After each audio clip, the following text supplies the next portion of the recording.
you can continue getting your food. I get it. You know, I'm the thing that stands between you and lunch. We were going to do a mindfulness exercise, but that was kind of bad planning.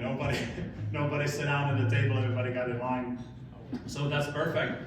But instead of me doing mindfulness exercise, I would like to invite you for you to do the work and maybe do a little mindfulness exercise yourselves, and I'll give you some instructions, and then maybe, or experiment, and then come back and report to me if you don't mind.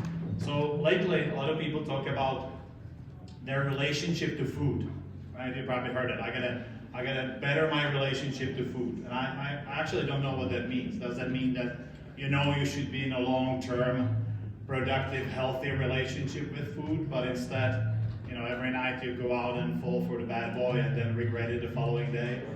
Or what is it?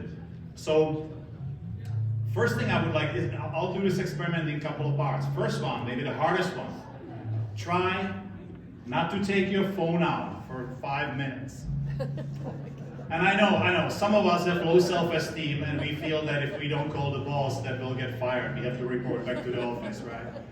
Some of us, on the other hand, are like super narcissistic and we have to call the shop because it just won't function without us. We have to check in with the crew, right? Or you are like me and you just automatically pull out your phone as you're walking away and start looking at cats dressed up as Jedi fighting with lightsabers. So try, for the mindfulness purpose, try not to get your phone out for the first 5 minutes. The second part is, any yogis here, do you know what pranayama is? Anybody? Nobody else? Yeah, you want? Okay.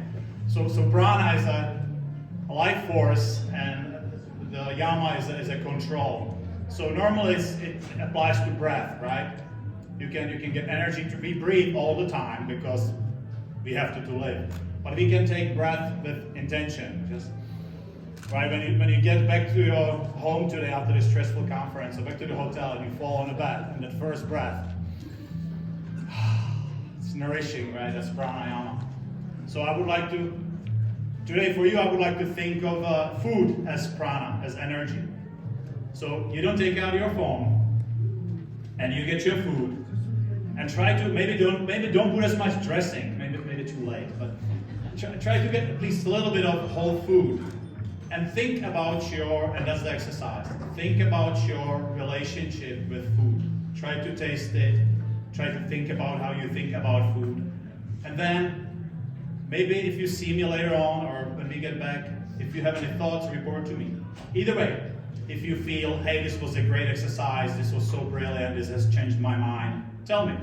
If you think, I'm not going to listen to some clown on a stage tell me how to eat, I've been doing it for 40 years, that's fine. If you feel, that guy is stupid, everybody knows that squirrels are much better Jedi than cats. Or whatever your conclusion is, but this is the last part of the exercise. Whatever you conclude, please think about that. So what's your relationship with food? Or if you think that's a stupid exercise, why do you think that? And then, possibly refer back to me. That's enough about mindfulness. I have some announcements to make. First of all, any resource people here? We decided to shut down the resource fair until 12:15, so we get a chance to eat. Second of all,